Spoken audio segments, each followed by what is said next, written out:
Thank you, viewers. Today, I'm talking to Honorable Tendai Biti on the headlines. Honorable, welcome to the program. Thank you. Fine. Honorable, yesterday there was a discussion in the U.S. Congress, and they centered on Zimbabwe, Zimbabwe after elections. And the critical issue that came out there is the issue of sanctions. And it was an issue that was widely debated, and your name quickly popped into the discussion, with Senator Fleck saying for Zimbabwe and the U.S. relations to be thawed, Zimbabwe is going to drop all the charges against Honorable Tendai Biti. What's your take on that? Yeah, I think the key focus on discussions in the Senate Foreign Relations Committee yesterday was clearly, and Emerson Mnangagwa needs to get this message, there has to be reforms in this country. Mnangagwa must walk the talk. And these reforms are structural. Number one, we have to deal with the contested election of the 30th of July 2018. Without resolving the crisis of legitimacy, this country won't move forward. It doesn't matter what we do. It doesn't matter what nangas we go to. It doesn't matter what prophets we go to. It doesn't matter what marabouts we go to. As long as the crisis of legitimacy is not resolved, this country will not move forward. Number two, the issue of structural reforms, starting with elections. What are those necessary reforms that need to be put in place to ensure that Zimbabwe does not continue to be arrested by a continuous, toxic, self-reproducing cycle of electoral fraud? Since 1980, every election we had in this country has been contested. And when we have toxic elections, they arrest development. They arrest the creative capability of the country. It's been 3 months since the election, 4 months after the election. We can't move. We don't have cash in the banks. There are massive, crippling fuel queues that we have never seen since the word queue was invented. The government has failed, and failed in absolute terms, because of a stolen election. So let's resolve issues around the elections so that they're not issues anymore. Let's resolve issues around state capture. Independent institutions are captured in this country. Virtually, look at the media, look at the state media. I hardly can read the Herald without feeling nausea. It's a state-funded newspaper. It's a government-owned newspaper. I'm not a sadomasochist. I don't want ZBC for the same reasons. 38 years after independence, how do you justify that we still have one broadcasting house? And these things don't cost money. Let's liberate the Chapter 12 commissions, the Chapter 12 constitutional commissions. Let's make the Anti-Corruption Commission truly independent, not a captured functionary with individuals like such as Goodwill Zenguni, who are mascots of some big political figures. Let's make the Human Rights Commission independent. Let's make the Gender Commission truly independent. Let's make the Media Commission truly independent. Over and above state capture, let's deal with the securitization of the state. Let's deal with the militarization of the state. Virtually every public institution is now dominated by the military. The National Prosecuting Authority, soldiers are there. Even budget office of the Ministry of Finance, even the accounting general, I'm told, is a former soldier. That's not good enough. That's not good enough. Let's demilitarize our country. Let's make traditional independence impartial. Let's de-weaponize food aid. So reforms are required. Number three, let's deal with the economy. They failed on the economy. And they failed in absolute, terms. And part of their problem, they don't seem to understand that 60% to 80% of the economic challenges that we are suffering are as a result of the public's lack of confidence in the regime. There's absolutely no confidence in this government. So it becomes political. So resolving the economic issue demands that we resolve the crisis of confidence, the crisis of trust, or rather the deficit, the kwashiorkor of trust in our country vis-a-vis this government. And naturally, we can't resolve the crisis of confidence without resolving the political crisis. We need to resolve the debt question, Elias. We have got a crippling debt crisis of US $22 billion. For the first time in the history of Zimbabwe, domestic debt now exceeds external sovereign debt. Chidzero must be turning in his grave, because that can't happen. That shouldn't happen, but it's happening in present day Zimbabwe. Yeah, so before reform. Before you handle the economic issues, Honorable, let me take you back to the U.S. Senate. You are talking about the independence of the state institutions. Yes. This demand that judiciary must drop Tendai Biti charges. Does this not affect the rule of law? I'm not being prosecuted by judges. I'm being prosecuted by a captured police which prepared a docket and a captured National Prosecuting Authority. So it doesn't affect the independence of the judiciary. The Senate is not saying the magistrate must acquit me. That's judicial independence. It is simply saying framed up charges must be dropped. I'm not a criminal. I didn't announce the election results. But I said, Nelson Chamisa said, from what we have collected, so you, ZEG, must make the announcement. So doesn't that mean interference as well from the US? No, that's nonsense. I'm being persecuted. And the point is that stop persecuting Morgan Committee. Stop persecuting Yetmo Chidzila. We know the criminals. The criminals shot people on the 1st of August 2018. The criminals killed 30,000 of our people during Gukurahundi. They are roaming free. The criminals like Kitia Tota, like Piri, killed over 3,000 of MDC heroes. That list that I gave to the Commission of Inquiry, where are they? So don't have selective application of the law. Okay, Honorable, thank you so much. Now you spoke about the economy, and you said this country needs reforms. I remember in 2013, I interviewed you when you were finance minister, and we spoke about these things.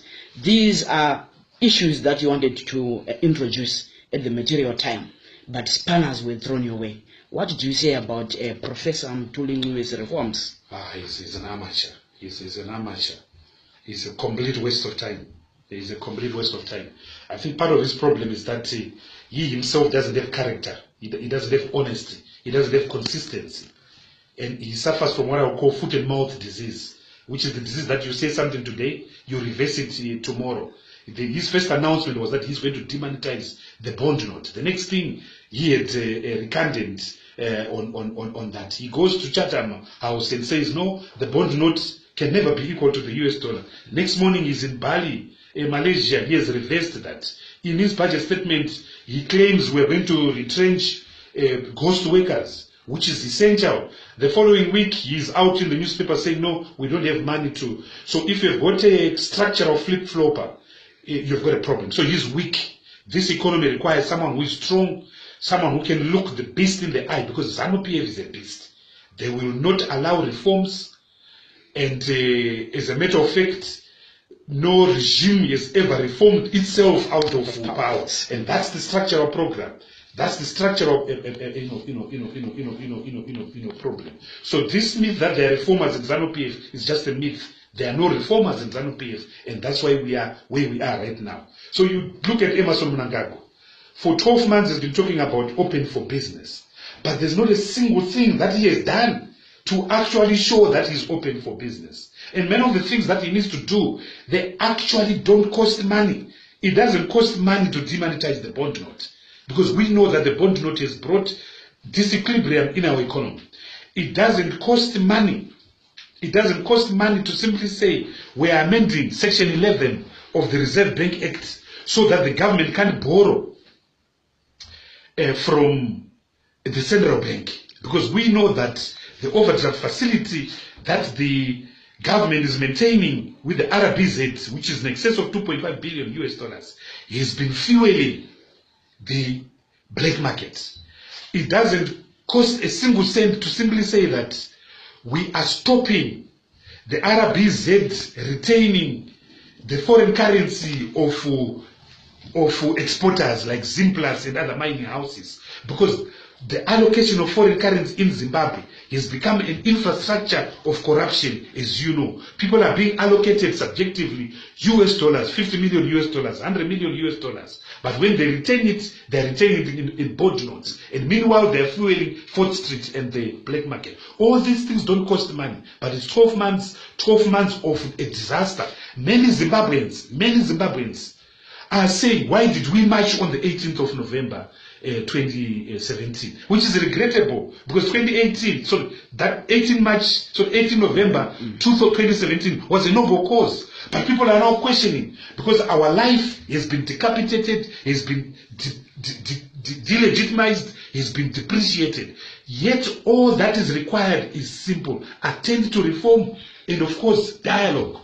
Emerson Mnangagwa needs to pick up a phone and speak to Nelson Chamisa. This contempt of Nelson Chamisa had made a rally saying, the prayer is his. He must show and recognize that this country requires wisdom moving forward. Because left on their own, ZANU can't run this country. ZANU can't run this economy. And that is fact. Honorable, are you suggesting that there's need for another inclusive government? No, I'm not suggesting that. I'm suggesting that there's dialogue. Let that dialogue then discuss the implementation mechanism of what we have agreed. If it were me, away with the GNU, but let's try a national transitional authority. Because the national transitional authority is time bound and it has got performance indicators which we didn't have in the GNU. And also it must have an implementation mechanism. We didn't have an implementation mechanism guaranteed by the international community and by the regional community. But the country is burning areas. The country is burning, so we can't afford pussyfooting and amateurish antics by people like Mutuli Ngube and Emerson Mnangagwa. On the issue of sanctions, I remember you went to the US, you and Nelson Chamisa, and many Zimbabweans are saying you urged the US to maintain the sanctions. Is that true? That's absolute nonsense. Remember, the statement that I read is public records. The testimony is also public record. The point which Zimbabwe needs to understand is that the real sanction on this economy, on our people, is ZANU-PF and its bad policies. Stop beating up people, for Christ's sake. Stop stealing elections. Where is Tendai Biti as I'm talking to you right now? Stop imposing economics that is terrible. Who introduced the bond note? It was not a sanction. Who made Tendai Biti disappear? It was not a sanction. Who killed 30,000 of our people in Gukura? It was not a sanction. Who is persecuting some of us? It's not a sanction. So let's look internally in ourselves and stop blaming people. And part of the problem is ZANU-PF, they think they're important. They are not important. We are nothing in the entire scope of global things. You can delete Zimbabwe and the world wouldn't miss us. So we have a duty to resolve our own problems as Zimbabweans. And ZANU thinks the world owes us anything. It doesn't. The world doesn't owe anything to Zimbabwe. And they need to understand it. And the sooner, the better. And Honorable, are you aware that the sanctions are affecting the common man, not these elites? What sanctions are you talking about? Travel bans. It is the disappearance of cash in the streets is ZANU-PF and bad police. The introduction of the bond note is ZANU-PF. The absence of productivity in Zimbabwe is ZANU-PF. So the sanction is ZANU-PF. And that is affecting our people. Stealing elections has nothing to do with the United States of America or Britain or the EU. It's ZANU-PF. Capturing state institutions has nothing to do with the United States of America. It's ZANU-PF. So the sanction is ZANU-PF. And let's be honest enough to deal with the sanction that is called ZANU-PF.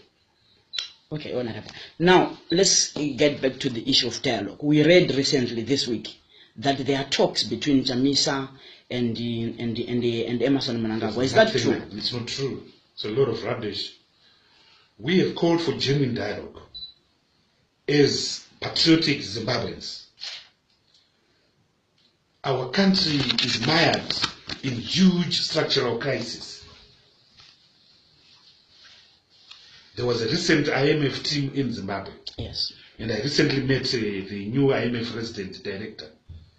They described to me the situation is dire, dire, and dire. But we don't need the IMF to tell us how terrible our situation is. 79% of our people are living below the poverty datum line, surviving on less than US 35 cents a day. So we need to dialogue as Zimbabweans. This is the only country we have. Others have Zambia as a second home. We don't have that country. So we have to resolve our country. We have to resolve the challenges in our country. And we have to do that as a matter of urgency. Right. Okay. And the way forward, do you think who can lead in this call for dialogue? Because already... Let's agree on what we're going to discuss. So number one, we have to agree, we have to discuss the issue of legitimacy. Number two, we have to discuss the issue of the reform agenda, structural reform agenda, specifically focusing on electoral reform, legal reform, constitutional reform, specifically focusing on state capture, specifically focusing on the militarization of the state. Number three, we have to discuss the economy. How do we deal with macroeconomic stability, fiscal consolidation? Number two, how do we deal with the issue of the huge structural reforms that are required? Public service reform, state-owned enterprises reform, tax reform. Number three, how do we deal with the crippling debt? Both domestic debt, with domestic debt of $10 billion. Regrettably, the budget is quiet on how the government intends to resolve the challenge of domestic debt. The budget is also quiet on how it fudges on how it intends to resolve the issue of external sovereign debt. So we have to have discussions on that. Number four, the financial mess. The financial mess. It's a dog's breakfast, comrade areas. But one which my dogs would not touch, not by a long mile. It's a disaster. And in our view, the solution is very simple. Demonetize the bond note. Ring-fence RTGS balances. Join the Rand Monetary Union. But I need to say that ZANU can join the Rand Monetary Union. ZANU can introduce the Rand tomorrow. Or another currency tomorrow. Left on their own, they will bastardize that currency. The way they bastardized the Zimbabwean dollar, the bearer check, the US dollar, the rand, now the bond note. We are the first country that has bastardized the US dollar, strong as it is. So ZANU on its own can't do these things. Number five, we have to resolve the challenges of gross capital formation, the challenges of infrastructure. Look at the state of our roads. With great respect to the Democratic Republic of Congo, we've become the pothole capital of sub-Saharan Africa. And this is saying a lot. This is saying a lot. We don't have potholes in our roads. We have craters. Look at the road traffic accidents that are taking place, which are avoidable because of our decayed infrastructure. I always say that if you wake up someone in Harare who died in 1968, you won't get lost because there's hardly been any development in Harare. The only thing that will confuse me is that where there was Jameson Avenue, there's now Samora Machel Avenue. Where there was Baker Avenue, there's now Nelson Mandela Avenue. And where there was Moffat Street, there's now So that is the only thing that will confuse you. So we have to deal with this thing. Number four, let's discuss the issue of nation building. We have a country, but we don't have a nation. We are so polarized. And the country's crisis has made fools innocent people. Because we have all been forced to take sides and subjectively. I saw Joe Mtizwa making a fool of himself yesterday before the Senate. But he's a decent man who has been captured by the evil, by the demon of ZANU-PF. And he made a fool of himself and lost the respect of 3/4 of Zimbabweans. That's not good enough. So we are so polarized. We are so intolerant. We are so toxic towards each other. So let's discuss the agenda of nation building, the agenda of national reconciliation, the agenda of restoration of the social contract. The social contract is broken. our relations with the government, we don't trust the government. Our relations as comrades, as friends, look at the wars that take place on social media. I've maintained and I gave evidence before the Motlande Commission, and I argued that the levels of intolerance in Zimbabwe, we are as close to Rwanda in 1994. We are probably January 1994 in Rwanda, and 4 months later in April, they had the genocide. That's the levels of intolerance. Unfortunately, we are governed by a people who are experts in creating idioms of delegitimation. ZANU creates exclusionary language. So if you are not a war veteran, you're nobody. So going to war is a license to ascendance to the state, to ascendance to state coffers, to patronage. But what about you and me who were too young to go to the war? And why are we still fighting a war that finished 40 years ago? You had Matemada and Victor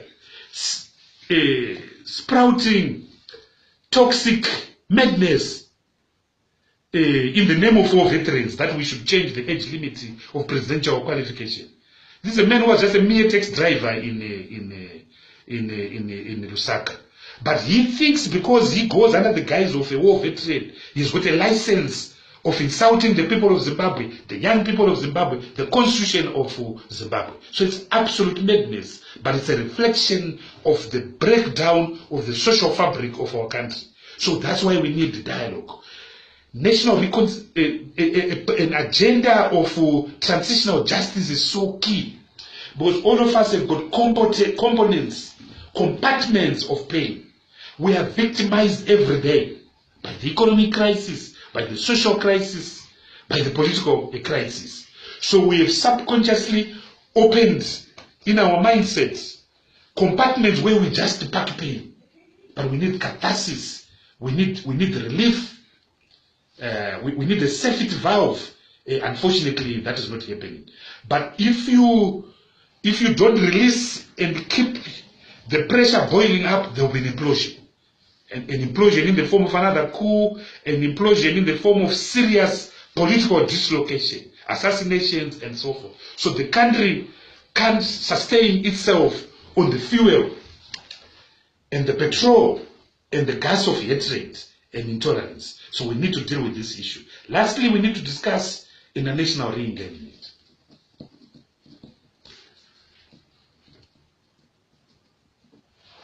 The international community sits and laughs at us. We need to find a common narrative. We need to find a common narrative. Can you imagine if we, in that Senate Relations Committee,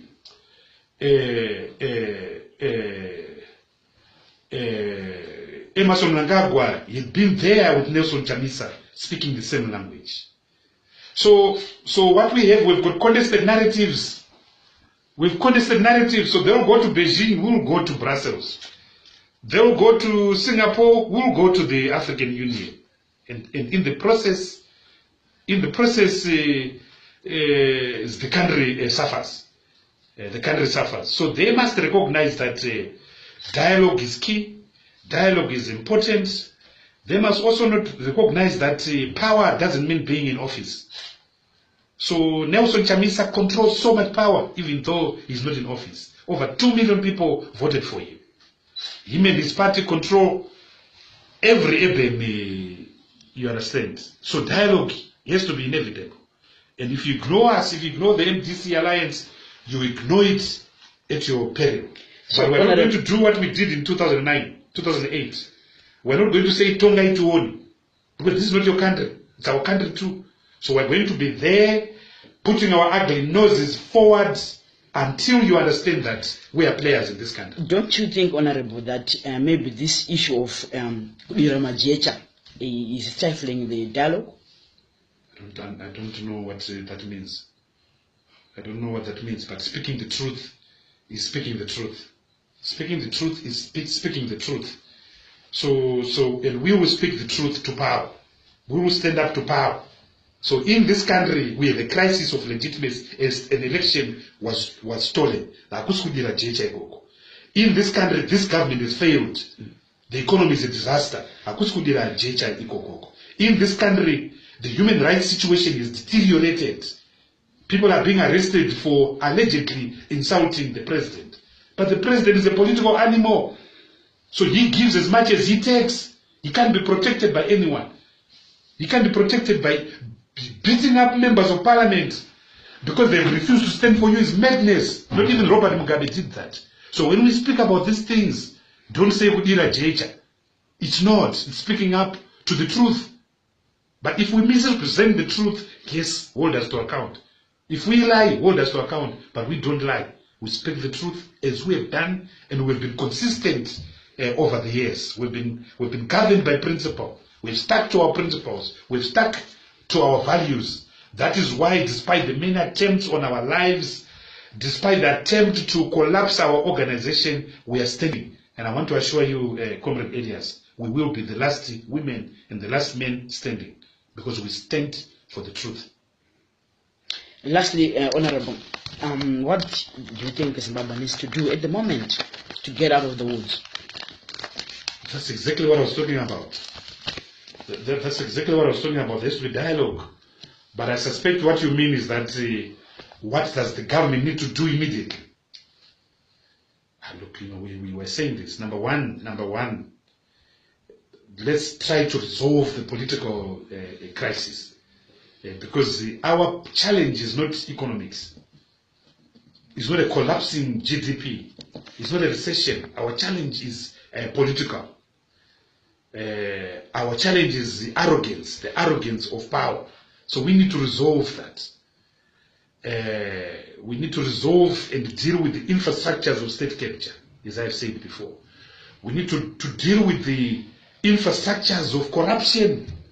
There are people that are holding the state to ransom through corruption.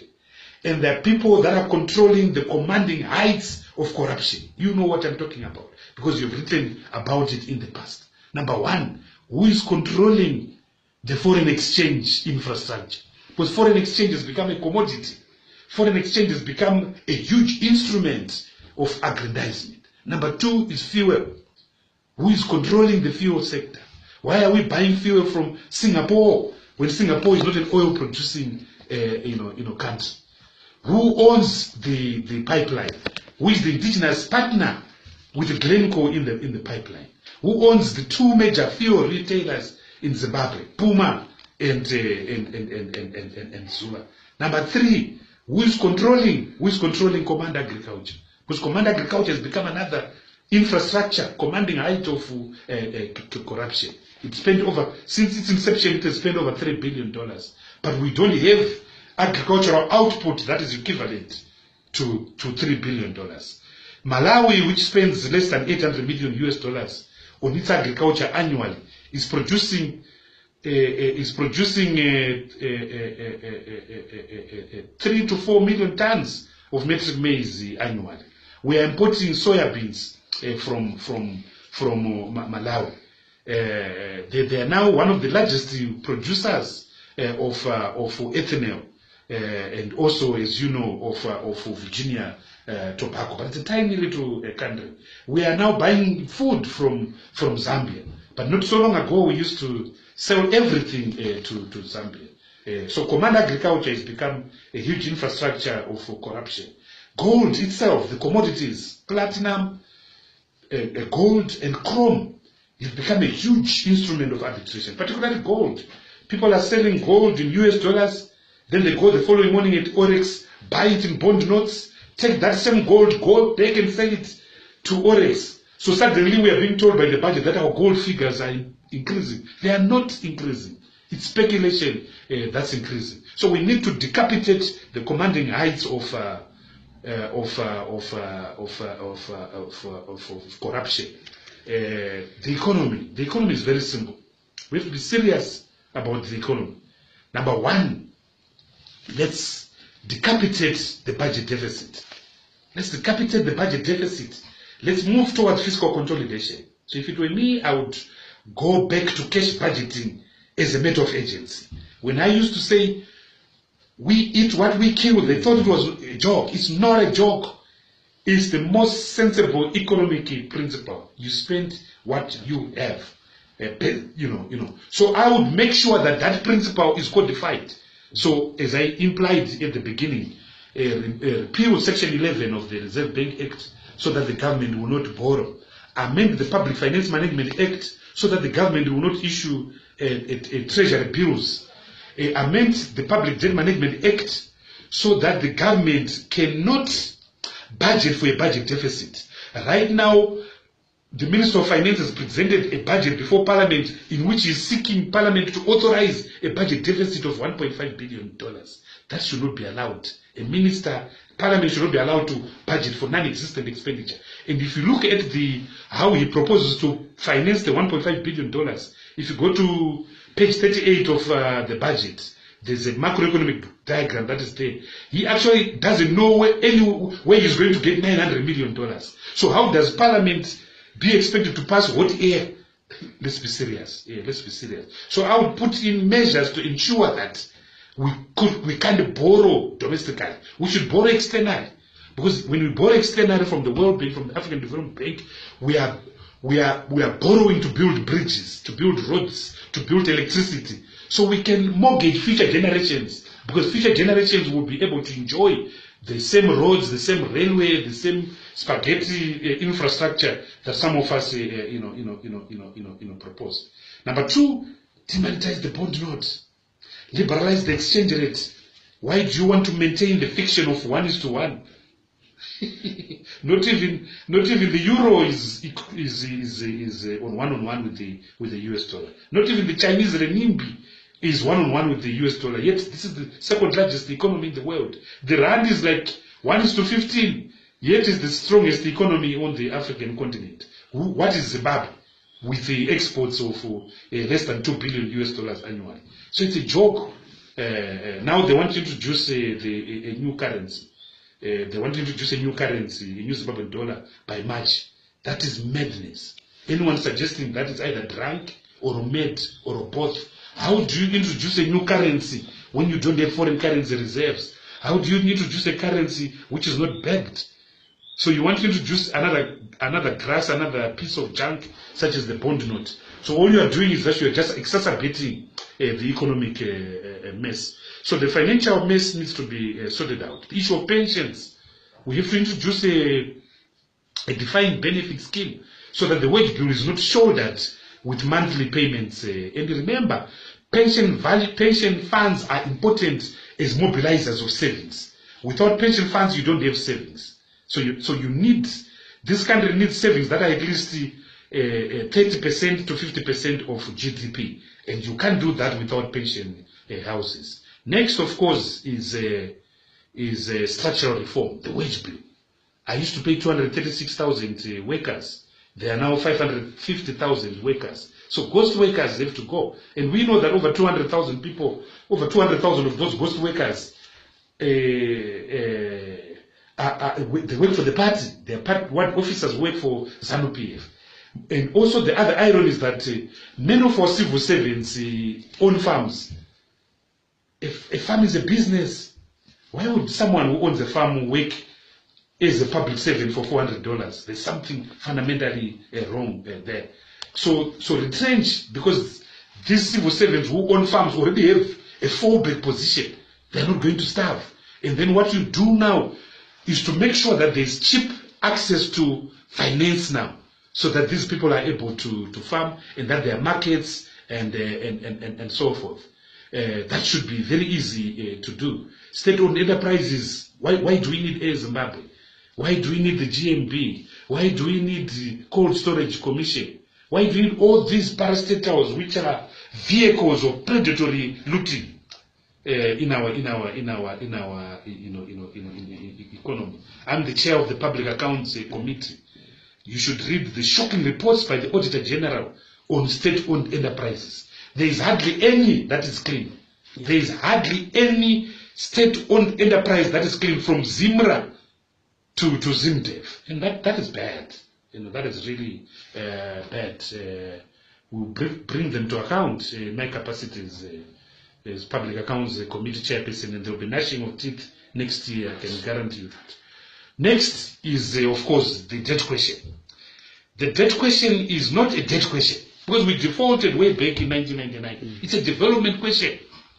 It's a development question. Without access to huge international finance, we won't develop our country. The World Bank has got over $200 billion in the next 5 years on climate change alone. So we could be planting trees, establishing green cities, just from green credits from the World Bank. Green credits can develop this economy. Because a lot of things we are already doing it. President Chamisa was busy planting trees last week in Norton. If we were clever, that could actually be credit which we could use to claim huge amounts of resources from the World Bank. The African Development Bank in the next 5 years has got over $70 billion to develop President Adesina's IFIs, energy, water, agriculture, and so forth. We are not taking that advantage of that because we have foolishly. And for me, we need to go the HIPIC route. Some doesn't like it. They don't want to be called highly indebted and poor. But more importantly, they don't like the political conditionality. They don't like the political conditionality. But they'll just look at you. They'll just look at you. And regrettably, the international infrastructure is owned by people. It's owned by shareholders. And some of them were clear yesterday that, look, without reforms, we won't engage you. Without reforms, we won't engage you. So Zimbabwe needs to be serious. Then next is, of course, gross capital formation. 40 years after independence, 72% of our people live in huts. Only 56% of our people have access to covered water. Only 30% of our people have access to electricity. What a shame, Comrade Elias. What a shame. So we need a democratic developmental agenda. We need the construction of the National Democratic Revolution. Massive redevelopment of this country. But the precondition is political stability. The precondition is decapitating the demon of politics that is suffocating our country. Is Mnangagwa wise enough to understand the message that everyone is telling him? I don't think so. I don't think so. He must understand that the key is with Nelson Chamisa.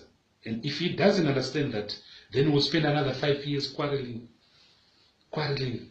Just like the previous 5 years, 2013 to 2018, we did nothing. We did absolutely nothing.